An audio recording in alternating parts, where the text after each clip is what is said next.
kami mahasiswa dari 36 lembaga dan juga komunitas yang tersebar di Jakarta, Jabodetabek khususnya, melakukan konferensi pers pada hari ini menyikapi wacana penundaan pemilu dan perpanjangan masa jabatan presiden. Sebelum itu, kami akan memperkenalkan diri terlebih dahulu. Ada saya, Delvendo Mantain dari Blok Politik Pelajar.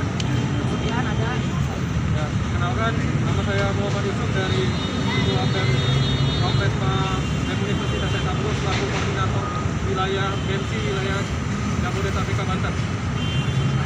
Kenalkan, saya Bayu Satria sebagai Ketua BEM UI 2022. Ya, perkenalkan, nama saya Fauzan Salisri. Saya selaku Presiden Mahasiswa Universitas Trisakti. Kenalkan, nama saya Nihan Nyaya. Saya sebagai Wakil Presiden Mahasiswa Kepresiden Mahasiswa Universitas Trisakti. Kenalkan, nama saya Gibran Sidi sebagai Menteri Luar Negeri Universitas Yarsi. Kenalkan, nama saya Riko Hermawan, wakilan dari Bidang Makan Community.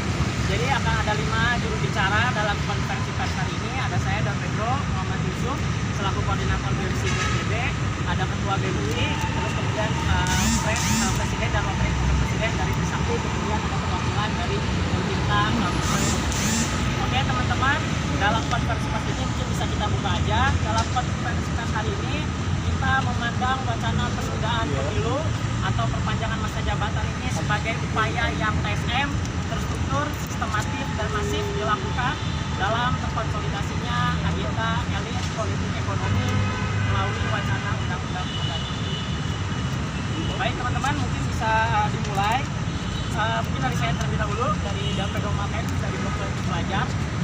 Begini teman-teman, kami menilai bahwa wacana penundaan pemilu ini sudah pasti yang teman-teman media ketahui bahwa ini adalah melangkahi konstitusi, dan juga kami menambahkan atau mengatakan ini adalah sebagai upaya untuk memperkaya dan juga untuk mempertahankan kekuasaan.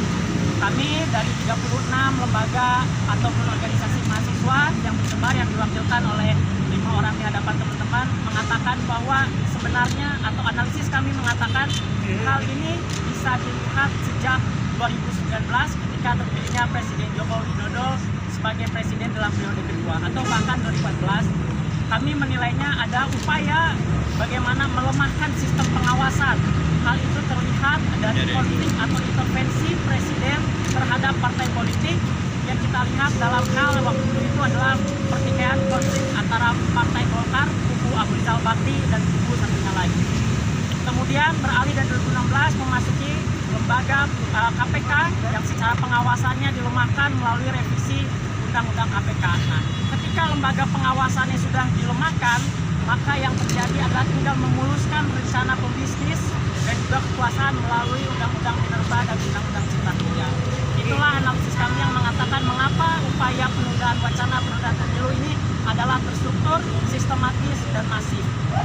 Dan teman-teman, rekan-rekan media yang perlu diketahui bahwa lebih parahnya lagi di tengah carut-marut semua itu, yang kita lihat adalah ketika nanti wacana penundaan pemilu ini juga berhasil atau wacana penundaan pemilu ini tidak terjadi, di pemilu 2024 nanti kita akan bertemu atau kita akan memilih calon-calon yang sama saja. Dia adalah calon-calon yang pebisnis, dia adalah petahana, dan dia juga adalah pilihan-pilihan oligarki. Sehingga nanti kita menang dalam menjegal wacana ini, di 2024 kita akan dihadapkan dengan sistem politik yang sudah rusak. Hal itu terlihat dari presiden threshold, kemudian biaya politik yang mahal. Nah, lebih parahnya lagi teman-teman, kami menilai bahwa wacana penundaan pemilu ini tidak ada satupun koreksi konstitusional yang dilakukan oleh lembaga pemerintahan lainnya terhadap pemerintahan hari ini. Maka dari itu teman-teman, izinkan atau biarkanlah kami mahasiswa yang tergabung dalam 36 aliansi ini untuk melakukan koreksi berjamaah atau melakukan koreksi ekstra parlementer terhadap kekuasaan yang hari ini tidak diberikan koreksinya oleh konstitusional atau lembaga kekuasaan lainnya. Itu teman-teman, bahwa saya akan menyampaikan, menyerukan kepada teman-teman rekan-rekan media bahwa dalam waktu dekat Jakarta, mahasiswa di Jakarta akan melakukan aksi unjuk rasa menentang wacana penundaan pemilu ataupun perpanjangan masa jabatan presiden dalam waktu dekat. Oleh karena itu, kami menyerukan semua mahasiswa di daerah yang ada di pelosok-pelosok, yang ada di lorong-lorong kampus untuk segera melakukan konsolidasi karena kita akan menggelar aksi bersama-sama serentak nasional yang akan diawali oleh teman-teman di Jakarta. Sebelumnya ada teman-teman di Medan, teman-teman di Mamuju yang sudah melakukan demonstrasi menolak wacana penundaan pemilu dan juga perpanjangan masa jabatan presiden. Di Jakarta kita akan bergerak. Nah, oleh karena itu teman-teman, saya mengatakan dalam kesempatan ini, jika apabila wacana penundaan pemilu direalisasikan, apabila nanti pemilu 2024 ditunda ataupun presiden diperpanjang masa jabatannya, ada harga mahal yang harus dibayar oleh pemerintah. Dia akan melihat sebuah gelombang protes yang begitu tidak pernah lihat dia dalam sejarah hidupnya. Ini adalah gelombang protes yang besar yang dia belum pernah lihat sepanjang hidupnya. Oleh karena itu teman-teman, saya pun menyampaikan atau mewanti-wanti, bahkan mengancam setiap anggota kabinet, baik itu Luhut Binsar Panjaitan ataupun anggota partai politik lainnya, apabila masih menggulirkan wacana ini, Anda akan menghadapi mara bahaya itu.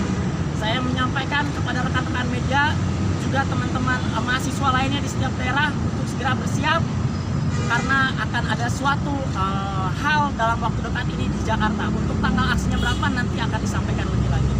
Dan satu hal lagi terakhir teman-teman, yang akan saya sampaikan ke hadapan teman-teman adalah bahwa ketika atau wacana ini direalisasikan, yang terjadi adalah presiden akan dicap, akan distigma, akan dilabeli sebagai seorang pelanggar konstitusi karena dia sudah berani melangkahi konstitusi. Apa dampak dan akibat dari seorang kepala negara yang melakukan pelanggaran konstitusi?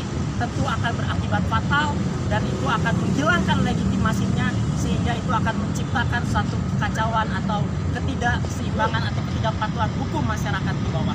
Itu sekian dari saya, dari Pedro Marhen selaku perwakilan Blok Politik Pelajar.